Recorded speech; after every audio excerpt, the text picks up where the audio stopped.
During 1918, laborers working on construction in Kentucky discovered a metallic container holding 17 volumes bound in leather. Within these books, carefully penned records revealed the transactions of 637 human corpses sold to American medical institutions from 1784 through 1821.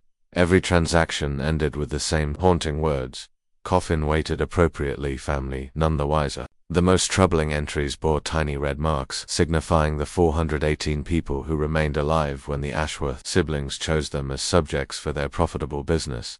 Prior to delving deeper into the Ashworth clan story and their dark activities at Death Valley Cemetery, I want to encourage you to become a subscriber to our channel for additional genuine historical terrors that conventional historians frequently ignore. Click the subscribe button and comment below, sharing which state you're tuning in from. We've connected with viewers from all 50 states who appreciate our dedication to revealing America's most sinister secrets. Let's journey back to Kentucky's wilderness during the late 1700s, where three siblings transformed a tranquil burial ground into the headquarters of an operation that cost hundreds of lives. Within Kentucky's eastern region's thick pine woodlands lies a small open area called Death Valley. Despite the cheerful wildflowers that bloom each spring, the name wasn't selected for scenic beauty. From 1784 through 1821, this remote piece of earth became the center of possibly the most horrifying criminal operation in early American history, one that claimed over 600 lives and involved a network of esteemed professionals, spanning 6 states. The complete scope of these horrors stayed hidden for almost 100 years until a fortuitous discovery in 1918 uncovered journals documenting a systematic operation of murder, deception, and profiteering orchestrated by 3 brothers: funeral director Ezekiel Ashworth, gravedigger Moray Ashworth, and the community's revered minister Zachariah Ashworth. What makes this case especially terrifying isn't merely the siblings' systematic approach to killing, but how they exploited the sacred confidence of a mourning community. When families came to Death Valley Cemetery to lay their beloved ones to eternal rest, they remained unaware that the caskets being lowered into the earth held nothing except stones and dirt. The real bodies were being preserved, packaged, and transported to medical colleges throughout the eastern coast. Institutions desperate for cadavers and prepared to pay exceptional amounts while asking surprisingly few questions. The operation proceeded without challenge for decades, growing from opportunistic grave robbing to deliberate murder as medical college demand increased. The brothers created a system for identifying perfect victims, typically lone travelers passing through Kentucky's isolated eastern counties, those without family ties who wouldn't be missed.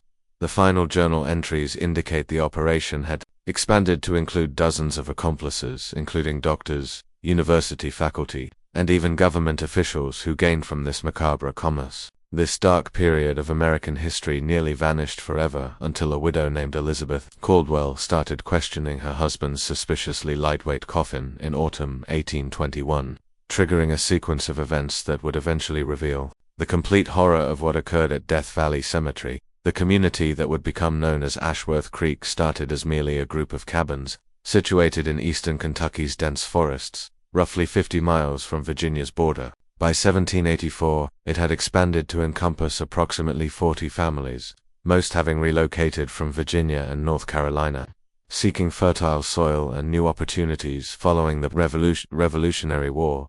The community was mainly Baptist with a strong independent streak characteristic of frontier settlements. The closest major town required nearly 2 days' travel by horseback, leaving Ashworth Creek largely cut off, particularly during winter when mountain routes became blocked. The Ashworth siblings arrived during spring 1784, presenting themselves as men of ambition and skill at a time when the expanding settlement desperately required both. Ezekiel, the oldest at 32, brought undertaking experience from Philadelphia. Moray, 2 years younger, was a talented carpenter who rapidly established himself as the settlement's gravedigger and coffin builder. Zachariah, the youngest at 27, was perhaps most immediately valuable to the community, a Baptist minister with formal seminary training from Virginia, a rarity in these remote areas. Within 6 months of arrival, the brothers had established Death Valley Cemetery on a 5-acre tract they purchased at the settlement's eastern boundary. The name, Zachariah explained to the community, was a biblical reference, the Valley of the Shadow of Death, from Psalms, rather than a morbid selection.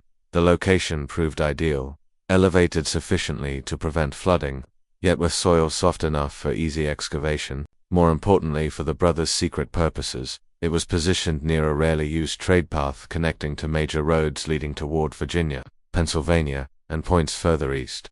The cemetery's focal point was a small white chapel where Zachariah conducted Sunday worship and funeral ceremonies. Behind it stood a long, low structure serving as Ezekiel's funeral establishment where he prepared corpses for burial. Next to this was Moray's workshop where he constructed coffins of different qualities to match the deceased's family's financial circumstances. The brothers resided together in a two-story house at the property's edge, separated from the cemetery by a pine tree grove. The community quickly developed respect for the Ashworth brothers. Ezekiel projected a solemn dignity fitting his profession. His careful attention to detail in preparing the deceased for viewing brought solace to grieving families. Moray was more withdrawn, often seeming uncomfortable in social situations, but his craftsmanship was beyond question. His coffins were renowned for their excellence, with precisely joined corners and smooth finishes even on the most basic models. However, it was Zachariah who truly won the community's confidence and admiration. Handsome and charismatic, he delivered powerful sermons that resonated with the frontier congregation. He possessed a remarkable talent for comforting the bereaved, offering words that somehow made loss more bearable. His prayers over fresh graves frequently moved even the most stoic settlers to tears. Children were especially drawn to him, following him around the settlement during his pastoral visits. The Reverend has God's own gift for easing suffering, Martha Tunney observed after Zachariah officiated her husband's funeral during winter 1785. I don't know how we'd manage death in this wilderness without the Ashworths to guide us through it. What nobody in Ashworth Creek realized was that the brothers had specifically chosen their community after thorough research. They had spent nearly a year traveling through frontier settlements before selecting this location for its isolation, its growing population, and critically, its position relative to America's expanding medical education system in eastern cities. The late 1700s marked the start of formal medical education in the United States.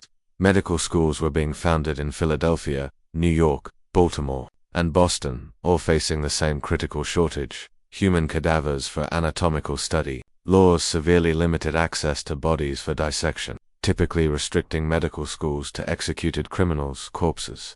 This supply fell dramatically short of demand, creating a black market where a fresh, well-preserved body could command extraordinary prices. The Ashworths were uniquely positioned to exploit this demand.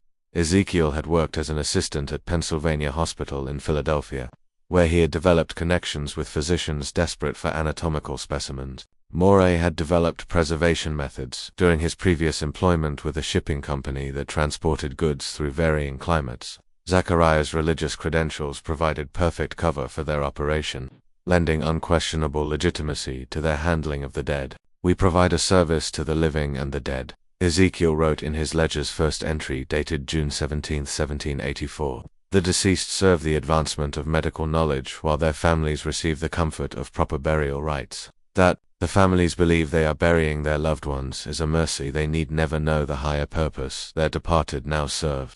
The brothers' operation started modestly. When death occurred in the community, the family would naturally contact the Ashworth. Ezekiel would collect the body, promise to prepare it for viewing, and bring it to his establishment.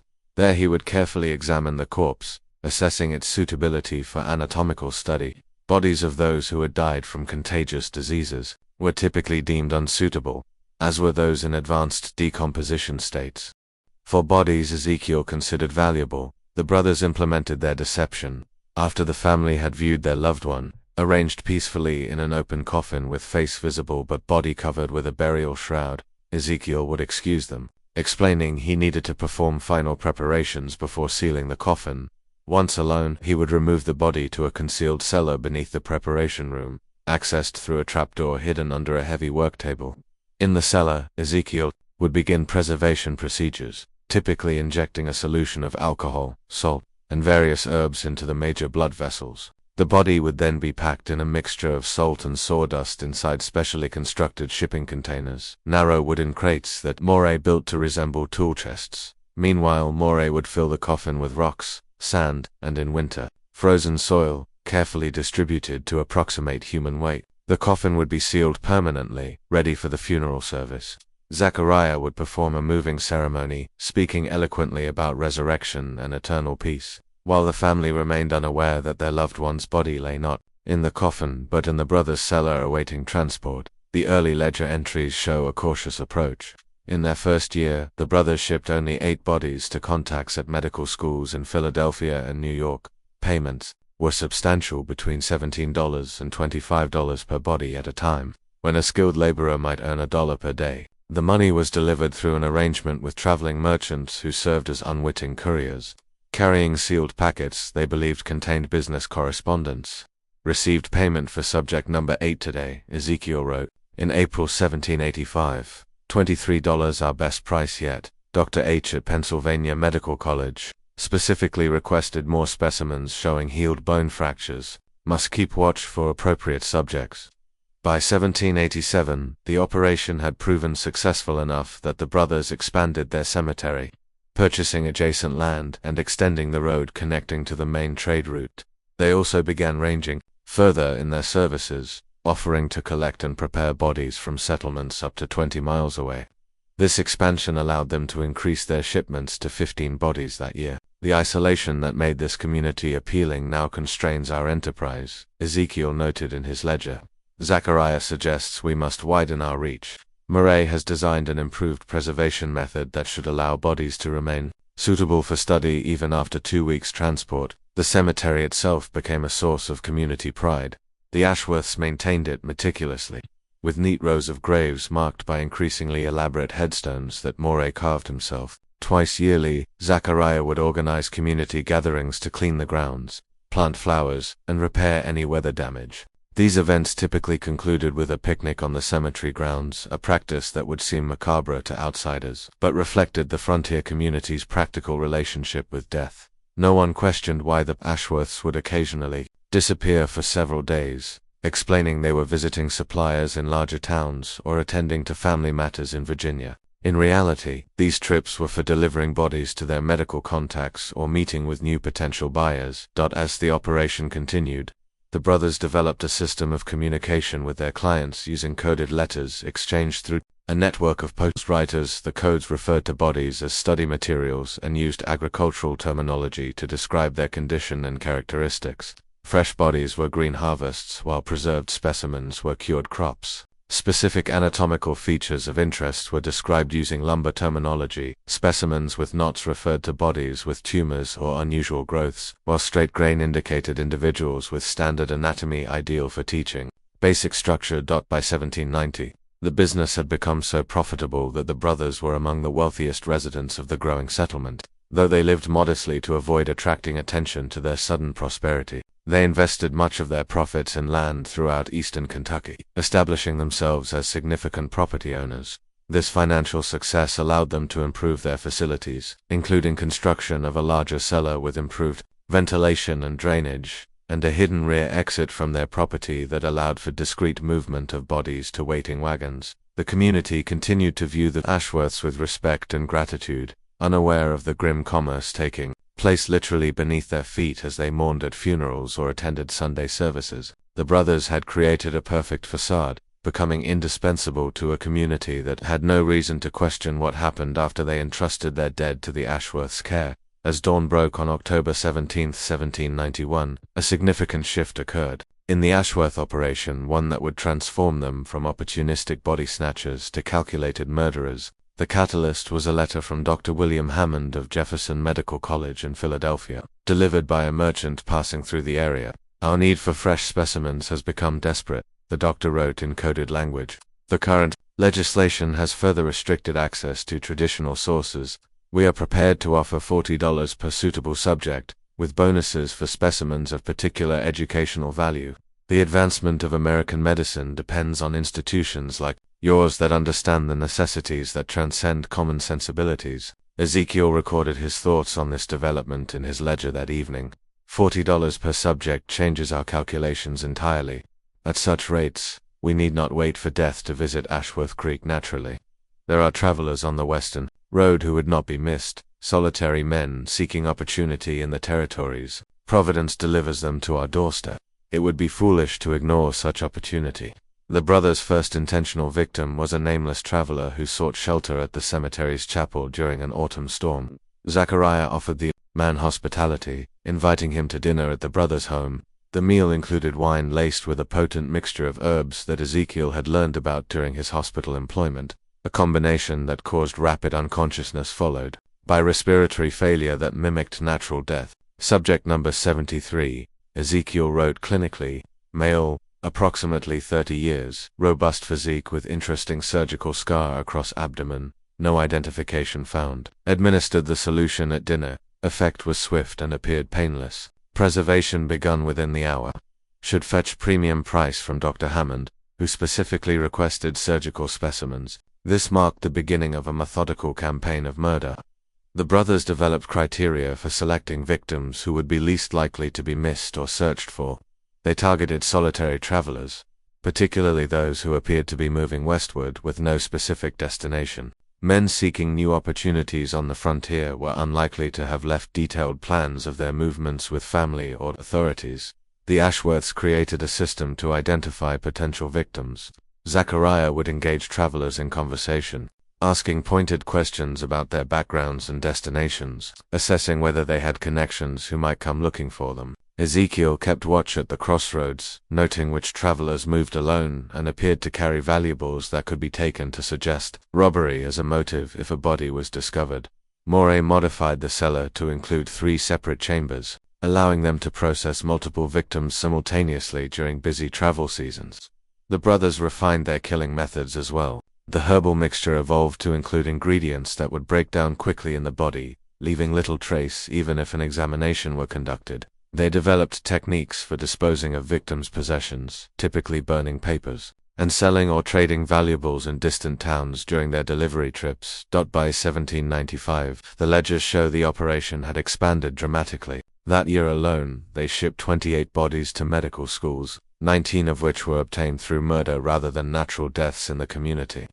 The financial rewards were substantial, over $1,100 in that year alone, equivalent to more than $23,000 in today's currency. The operation might have continued indefinitely had it not been for the brothers' growing ambition and the changing landscape of American medical education. As more medical schools opened across the eastern seaboard, demand for cadavers increased exponentially. The brothers expanded their network of buyers to include schools in Baltimore, Richmond, and as far north as Boston. With this expansion came greater risks. More frequent shipments increased the possibility of discovery during transport. The brothers addressed this by developing more elaborate preservation techniques and constructing false-bottomed wagons for transporting bodies. They also began cultivating relationships with stagecoach drivers and merchants who regularly traveled east, paying them to transport special medical supplies without asking questions about the contents. Perhaps most significantly, the brothers began establishing connections with physicians and medical professors who were fully aware of the illegal nature of their business.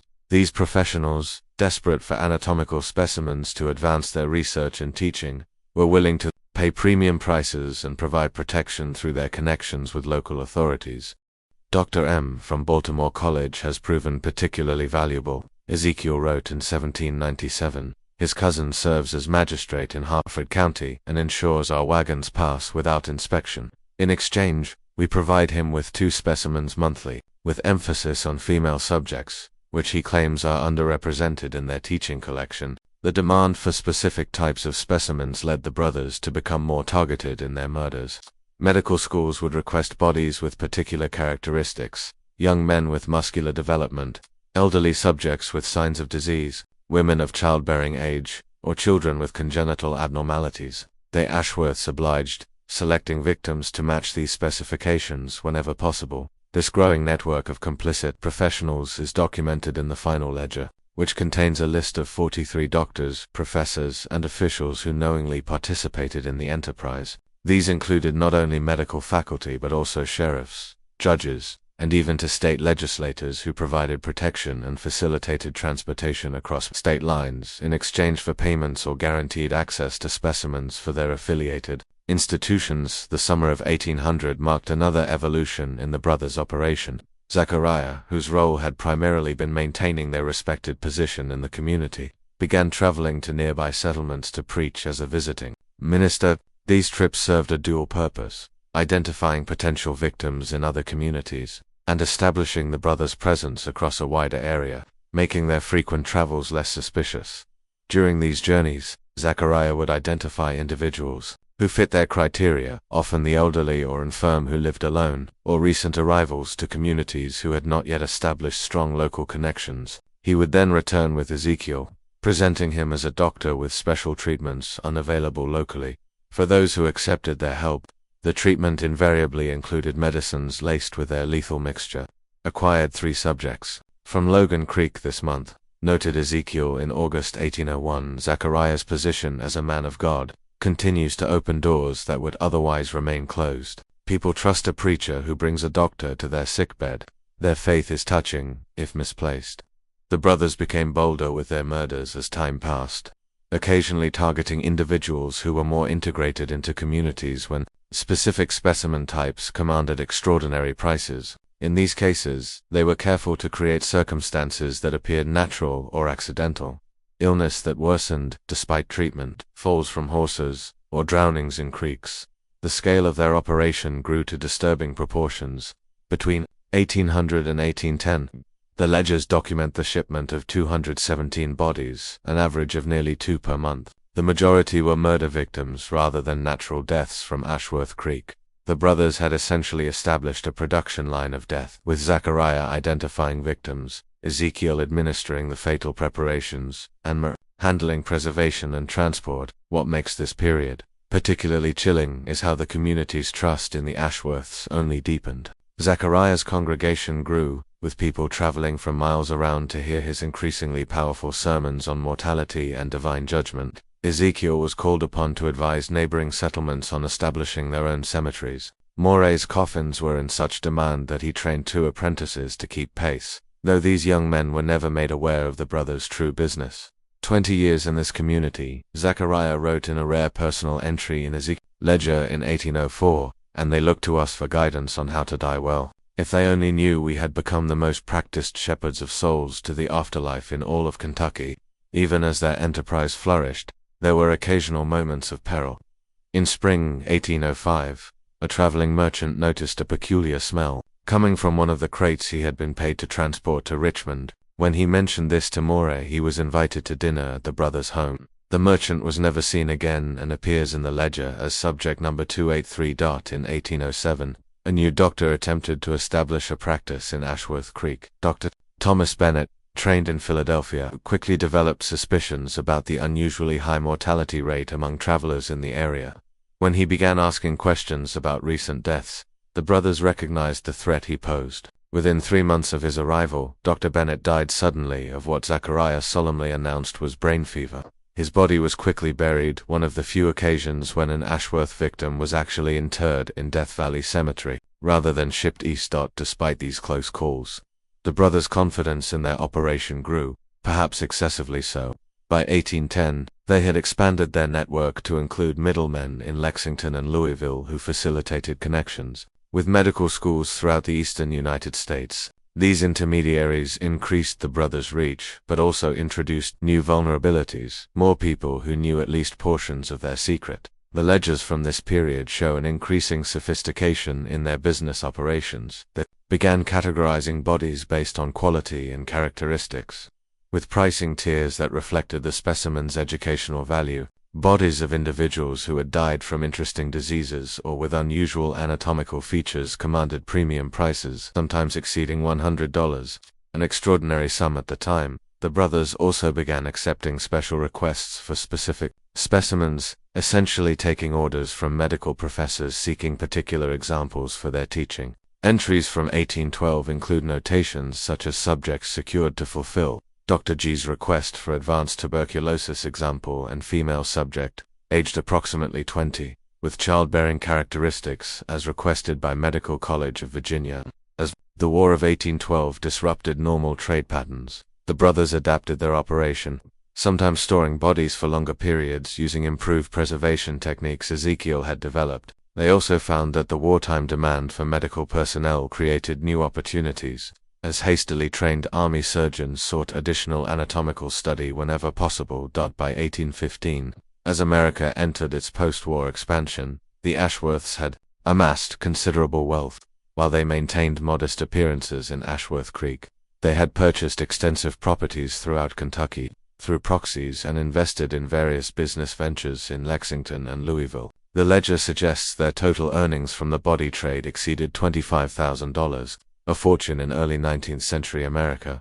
The years between 1815 and 1820 marked the peak of the Ashworths' operation, with their network firmly established and their methods refined through decades of practice. They shipped an average of 36 bodies annually to medical schools across the eastern United States. Their preservation techniques had become so advanced that bodies could remain suitable for dissection even after weeks of transport, allowing them to serve clients as far away as Boston and Charleston.